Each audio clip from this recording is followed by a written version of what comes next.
Bien, amados hermanos, feliz día del Señor. Voy a leer para ustedes en versión Biblia de las Américas 3 versículos del capítulo 1 del libro de los Hechos, escrito por Lucas, el médico griego, compañero de Pablo en misión y en prisión. Me refiero a versículos 9, 10 y 11. Leo para ustedes. Habiendo dicho esto, mientras ellos le miraban, fue llevado a las alturas hasta que una nube lo ocultó de su vista. Ellos se quedaron mirando fijamente al cielo mientras él se alejaba. De repente, se les acercaron 2 hombres vestidos de blanco que les dijeron: Galileos, ¿qué hacen aquí mirando al cielo? Este mismo Jesús que ha sido llevado de entre ustedes al cielo, vendrá otra vez de la misma manera que lo han visto irse. Hasta ahí la palabra. Hermanos, nos estamos ubicando en unos 40 días después del evento de la resurrección. La Escritura nos dice que el Señor Jesús, después de haber resucitado de entre los muertos, aquel domingo de Pascua, al amanecer de ese día domingo glorioso, se quedó con sus discípulos 40 días, dándoles evidencias objetivas, sensoriales, en diferentes escenarios, muchas de ellas grupales, incuestionables, evidencias de que Él estaba vivo. Con ellos compartió 40 días. Y luego de haber compartido estos 40 días con ellos, dando evidencias objetivas, sensoriales, visibles, auditivas, concretas de que estaba vivo, se fue con ellos al Monte de los Olivos, un pequeño monte en las afueras de Jerusalén. La Biblia nos dice que estaba como a distancia de un día de camino en sábado, muy corto el trecho. Es el pequeño Monte de los Olivos, todavía está en la tierra de Israel. Allí sostuvo con ellos una breve pero muy interesante conversación a la cual no nos vamos a referir en este momento. Después de esa conversación, dice Lucas en su Evangelio que les dio su bendición. Y en ese momento aconteció que fue alzado de su vista un evento sobrenatural, se fue elevando, alejando, y entramos al texto que nos toca. Por eso el Monte de los Olivos es considerado por muchos comentaristas llamado también el Monte de la Ascensión. Y es ahí donde nos encontramos con el pasaje leído. Habiendo dicho estas cosas, lo que él conversó brevemente con ellos en el monte, habiéndoles bendecido, dice, mientras ellos le miraban, fue llevado a las alturas hasta que una nube lo ocultó de su vista. Hermanos, estamos una vez más sobre otro evento escandaloso de la vida de Jesús. Yo no me extraño de ver cómo cuando presentamos a Jesús de Nazaret rompiendo moldes, de lo que es la habitual grandeza humana, se provoca rechazo. Es lo natural, porque la vida de Jesús está llena de sobrenaturalidad.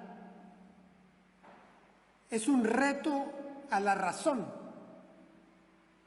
es un reto al materialismo naturalista del siglo XIX, es un reto a la física mecanicista que por siglos estuvo, hasta que recientemente está siendo sustituida. Es un reto inclusive a la teología liberal que abunda en los seminarios católicos y protestantes desde este siglo XX. Es un reto, la vida de Jesús es un reto a la racionalidad, a esa limitación de la realidad a lo sensorial. Afortunadamente está siendo superada por la física cuántica hoy en día. Es un escándalo. La vida de Jesús comienza con: la Virgen concebirá. La vida de Jesús continúa calmando el mar y el viento tempestuosos, dando vista a un ciego, resucitando a una niña muerta, alimentando 5.000 a partir de unos pocos panes y unos pocos peces. La vida de Jesús continúa con una muerte vergonzosa en las afueras de la ciudad capital, desnudo, entre malhechores, escándalo. La vida de Jesús continúa con la tumba. 3 días incompletos, pero en completo fracaso. Escándalo. Pero la vida de Jesús continúa con la resurrección de entre los muertos. La vida de Jesús continúa con la ascensión a los cielos. Allí termina la encarnación, todo un escándalo. De principio a fin, la encarnación es un escándalo para la mentalidad racionalista de nuestro tiempo. Desde su entrada hasta su éxodo, como decíamos en el sermón anterior. Desde su nacimiento en Belén hasta su ascensión en las afueras de Jerusalén, desde el Monte de los Olivos, la vida de Jesús ofende, y él lo sabía. El evangelista Juan pone en palabras de Jesús estas palabras.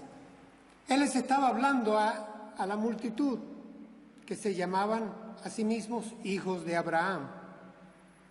Les decía: vuestros antepasados, cuando estuvieron en el desierto, comieron el maná y murieron. Yo soy el pan de vida que descendió del cielo. El que de mí se alimenta no morirá jamás. Y entonces les pregunta Juan 6:62. ¿Esto os ofende? Pues qué si viereis al Hijo del Hombre subir a donde estaba primero. Es decir, ¿os ofende que os diga que he descendido del cielo, que soy el pan de vida que descendió del cielo para vida eterna? ¿Os ofende que os diga que antes que Abraham existiera yo existía? ¿Os ofende? Pues ¿qué si viereis al Hijo del Hombre, como él se llamaba a sí mismo, subir a donde estaba primero? La ofensa suprema. Sigo creyendo que la cristiandad está cometiendo un error en nuestro tiempo cuando no celebra de manera especial este evento de la ascensión a los cielos.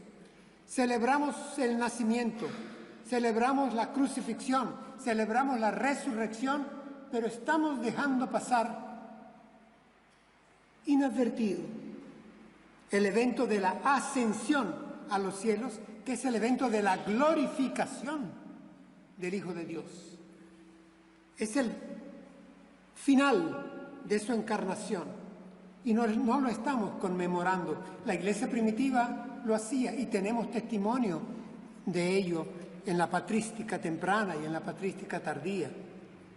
Hermanos, en este texto que tenemos ahora, en estos 3 versículos del 9 al 11 que les he leído para ustedes, yo quiero llamarles la atención porque hay un verbo que se repite 4 veces en solo 3 versículos, y es el verbo ver, mirar.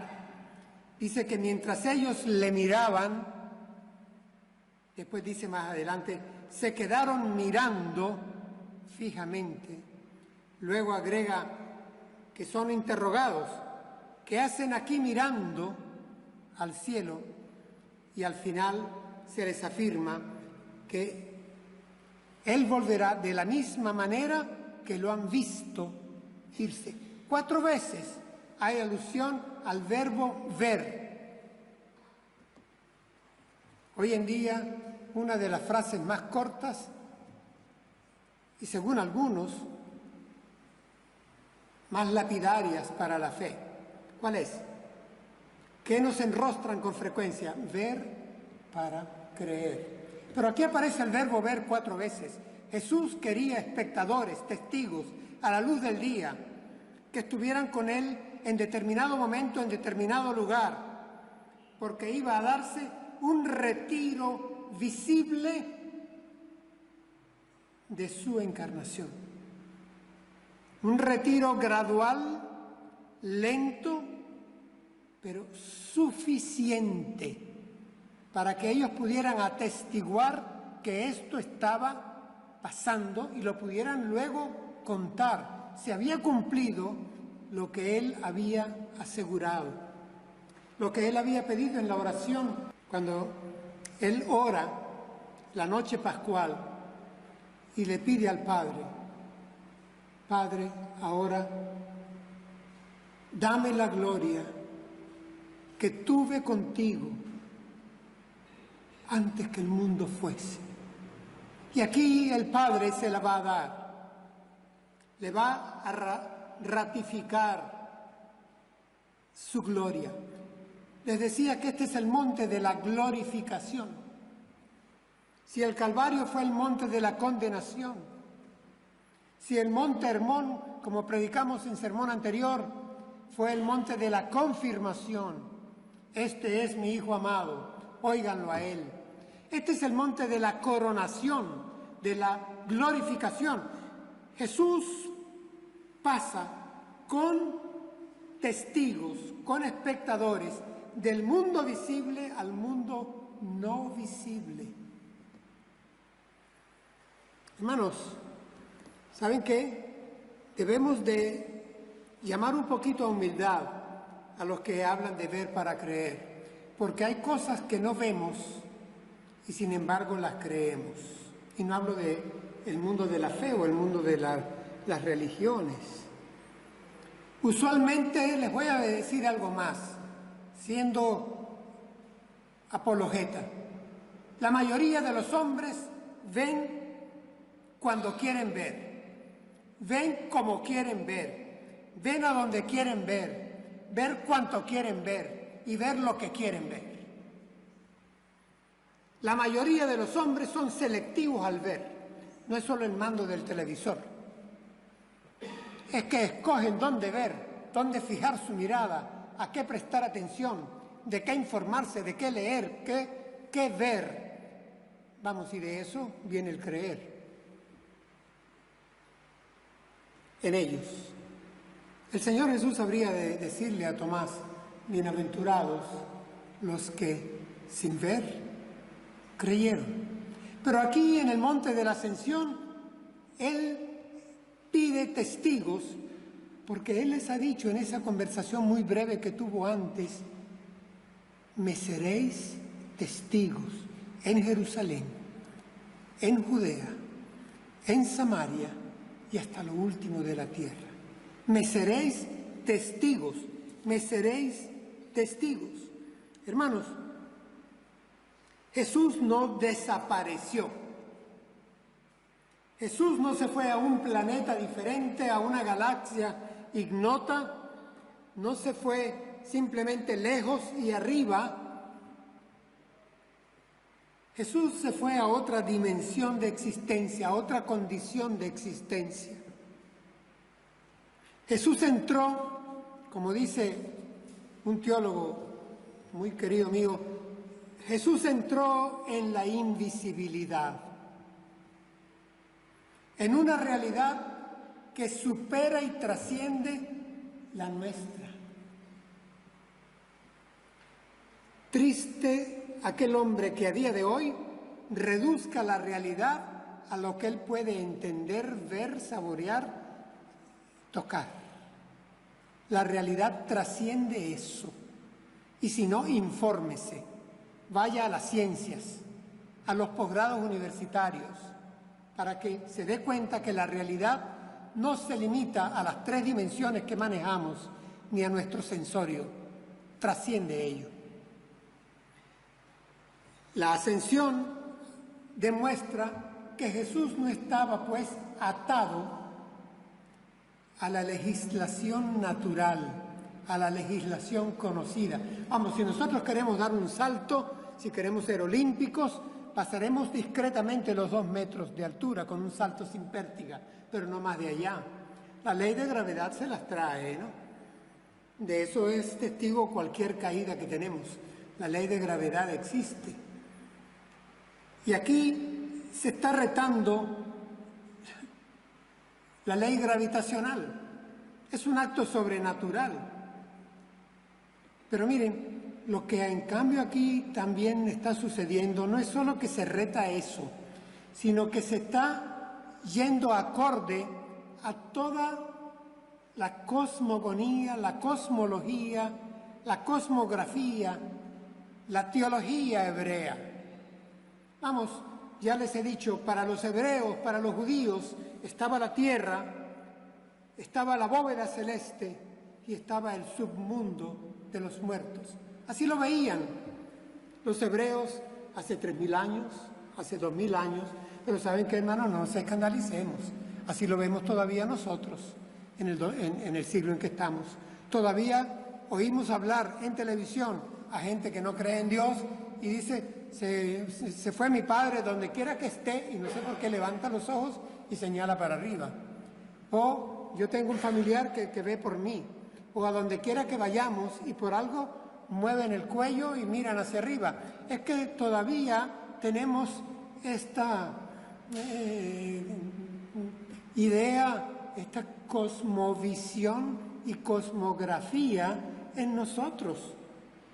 En nuestra civilización occidental y moderna todavía lo tenemos. Es decir, el hecho y el relato de la ascensión, hermanos, no violenta la cosmovisión, la trasciende, la supera. Ahora, que quede claro, yo no pretendo aquí afirmar que la ascensión a los cielos tiene algún interés copernicano, es decir, no tiene un interés astronómico, físico, científico. Yo aquí no voy a hablar del geocentrismo o no voy a hablar del multiverso. Esta no es mi idea, no es mi propósito y no es tampoco el propósito del pasaje. El pasaje nos dice simplemente de una manera muy sencilla, muy solemne, muy breve, como suelen ser las grandes verdades, que no se hunden en miles de letras y complicaciones para después decir, como decía Jean-Paul Sartre, con mi razón no llego a nada. Vamos, y me ha hecho leer 700 páginas para decirme en una de las últimas que no llegas a nada, que llegas al naufragio y a la náusea. Pues perdí 700 páginas. Si ese era tu objetivo, adviértemelo en el comienzo. No, aquí de una manera muy breve, muy sencilla y muy solemne, Lucas nos dice que, habiendo conversado esto el Señor, mientras ellos le miraban, fue llevado a las alturas hasta que una nube lo ocultó de su vista. Noten bien, hermanos, la nube es la presencia de Dios, es la presencia divina, pero en este caso la nube está ampliando, haciendo un zoom o aplicando un telescopio para que sigan viendo a Jesús.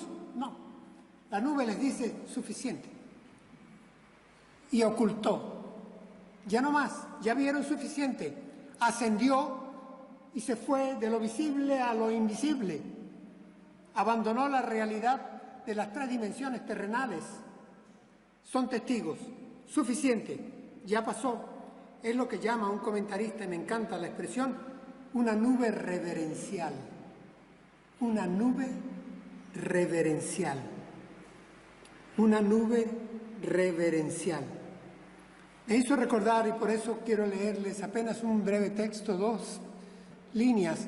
El apóstol Pablo escribe a los Efesios, capítulo 4, versículo 10. El que descendió es el mismo que también subió por encima de todos los cielos para llenarlo todo. Simple. Esto da para todo un sermón. El que descendió es el mismo, no es otro, que también subió por encima de todos los cielos. No es un asunto de contar primer cielo, segundo cielo y tercer cielo.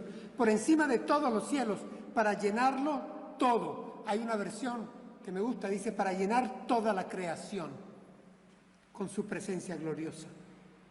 El que descendió es el mismo que también subió. Hermanos, este es el momento de la glorificación del Hijo de Dios, que se hizo carne y subió con cuerpo para abrirnos camino nuevo, como mencionaba en la oración mi hermana, camino nuevo. En una oportunidad les dije, si en Belén un pedazo de cielo entró en la tierra, en el monte de la Ascensión, un pedazo de tierra entra en el cielo.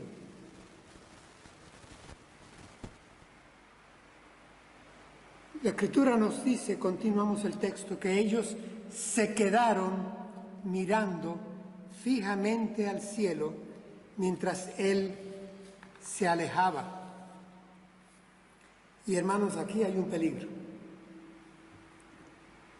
Ellos se quedaron mirando fijamente al cielo mientras Él se alejaba. La parte que ya empieza a sugerirnos que puede surgir algo que no está bien es que dice se quedaron. Se quedaron. El verbo mirando ahí es curioso, en el griego se utilizan 3 vocablos distintos. Aquí es atenizo, que quiere decir mirando fijamente, tal como lo traducimos, observando, escudriñando con los ojos fijos en lo que estaba sucediendo. Alguien podría decir con toda razón, bueno, no es para menos, lo que estaba sucediendo era algo especial, muy especial, había que prestarle atención. Sí, pero es que la nube ya había terminado con la visión, el evento ya terminaba, ya llegaba el ocultamiento. Y entonces, ¿qué acontece? Dice que de repente se les acercaron 2 hombres vestidos de blanco que les dijeron, Galileos, ¿qué hacen aquí mirando al cielo? Este mismo Jesús que ha sido llevado de entre ustedes al cielo vendrá otra vez de la misma manera que lo han visto irse. Hermanos, hay como una interrupción que viene de lo alto. Son mensajeros, son ángeles, los hombres que se presentan a su lado. Fue de repente. Ellos, el grupo discipular, estaba mirando al cielo. Pero ya el evento de la ascensión había terminado. Y ellos se quedaron mirando el cielo. Hay algo de reproche cuando vemos lo que le dicen los ángeles a los discípulos. Se les acercaron 2 hombres vestidos de blanco que les dijeron, Galileos, ¿qué hacen aquí mirando al cielo? La totalidad de los apóstoles era de la región de Galilea, por eso lo llama así, Galileos. ¿Qué hacen aquí? ¿Qué sentido tiene que sigan aquí? ¿Por qué están aquí? ¿Por qué quedarse aquí? ¿Se van a anclar aquí? ¿Van a seguir aquí? ¿Qué hacen aquí? mirando al cielo, donde ya lo celestial pasó. ¿Qué hacen aquí? Me hizo recordar, ¿recuerdan aquella escena donde Elías está donde ya no debe estar? ¿Y qué es la voz? ¿Cuál es la voz que oye del mensajero de Dios? ¿Qué haces aquí, Elías? ¿Qué haces aquí? ¿Qué haces aquí? Esa actitud de quedarse en el lugar. Hermanos, cuidado con la parálisis. Cuidado con la contemplación monástica. Cuidado con ese éxtasis quietista que congela. Pareciera que estamos siendo abducidos por la espiritualidad y flotamos en un misticismo que no encuentro en la Escritura. Algo así como las jirafas, con un cuello tan largo que las nubes les da por acá y lo que miran son nubes y olvidan que tienen las 4 patas en la tierra. Es decir, aterricemos. Este mismo Señor que ya se fue, que ascendió a los cielos, que llena el cielo con su presencia gloriosa, ¿qué es lo que les ha dicho antes? Váyanse a Jerusalén, esperen 10 días, el Espíritu Santo va a llegar y después de eso váyanse, caminen, vayan a Judea, vayan a Samaria, vayan hasta lo último de la tierra, sean testigos míos, sean testigos que hablen de mí, de lo que aquí acaba de pasar, de lo que pasó antes, de lo que yo he hecho entre ustedes. Esto es lo que es el llamado y provoca el título del sermón. Mirando al cielo, mirando al cielo. A veces, hermanos, este mirar al cielo nos aleja de la misión. La misión comienza con vayan a Jerusalén, esperen al Espíritu Santo. Pero hermanos, ya recordemos, para nosotros y para todos después de Pentecostés, el Espíritu Santo ya vino para ser derramado sobre toda carne, sobre toda la iglesia, sobre todo el pueblo de Dios, en todos los siglos, en todas las latitudes, en todos los templos donde se congregue la cristiandad. Aquí también, ya el Espíritu Santo está con nosotros, ya Cristo vino, descendió, vivió, ascendió, la encarnación se cumplió. Seamos testigos. El mandamiento es, sean testigos míos, hablen de mí. Es decir, a mí me encanta cuando yo veo esa pequeñita tabla que tenemos allá, a la entrada de nuestro templo. Nosotros predicamos a Jesucristo. Sí. Nosotros predicamos a Jesucristo. Nuestro testimonio es el hecho de Cristo, que Cristo sucedió como tal, Él sucedió. Me viene a la mente una lectura de John Stott, que en una oportunidad guardé. Nos recuerda Stott del problema que había en el Monte de la Ascensión, que quiero que sea utilidad para nosotros hoy día. Lo cito. Había algo fundamentalmente anómalo en esa actitud de estar mirando hacia arriba. Cuando habían sido comisionados para ir hasta lo último de la tierra, su llamamiento era el de ser testigos y no observadores de las estrellas. John Stott. Hermanos, cuando se nos llama a ser testigos, a dar testimonio de nuestra fe, les pido no hablemos de nosotros, porque nuestra historia puede tener sus altibajos, pero el de Jesús no. La historia de Jesús no. Se nos ha llamado a ser testigos suyos. Hay muchas iglesias y muchas iglesias que incluyen en sus cultos de adoración un tiempo de testimonios. Y pasa alguien y toma el micrófono a hablar de su vida. Y al final adereza el testimonio con la presencia de lo que Dios hizo en mi vida y Jesús ha hecho en mí. Pero todo el cuento fue el suyo. No. Tú estás llamado a dar testimonio de Cristo. Habla de Cristo. Lo que hicieron los apóstoles después de esto, a los 10 días, fue no podemos dejar de decir lo que hemos visto y oído. ¿Qué fue lo que le pidieron las autoridades en Jerusalén? No hablen más de ese nombre, no mencionen a Jesús. Y ellos lo que no podían de hacer es dejar de mencionar a Jesús de Nazaret.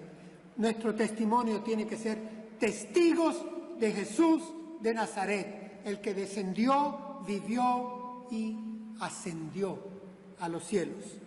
Así termina el mensaje de los ángeles. La reprensión viene a nosotros también, hermanos. ¿Qué hacen aquí mirando al cielo? ¿Qué hacen aquí? Tenemos que ser testigos, tenemos que salir. Dice, este mismo Jesús que ha sido llevado de entre ustedes al cielo, vendrá otra vez, de la misma manera como lo han visto irse. Pero ya el Señor se los había dicho a ellos. ¿Recordamos el pasaje? La misma noche de Pascua, hacía solamente 41 días, escasamente mes y medio, el Señor les había dicho a ellos, yo vendré otra vez y os tomaré a mí mismo, para que donde yo esté, vosotros también estéis. No se turbe vuestro corazón, no tenga miedo. En la casa de mi Padre hay muchas moradas. Yo voy a preparar lugar para vosotros. Él les había dicho y nos ha dicho, vendré otra vez. Y aquí termina, para que el mensaje que prediquemos sea completo. Hemos de predicar todo el consejo de Dios y el mensaje terminará cuando hablemos de Jesús, cuando seamos testigos suyos de palabra, porque la palabra debe acompañar al ejemplo, la palabra tiene que acompañar al buen comportamiento, la palabra tiene que acompañar a las buenas obras, la palabra tiene que acompañar la vida, tiene que explicar el porqué. Tenemos que ser testigos del hecho de Cristo.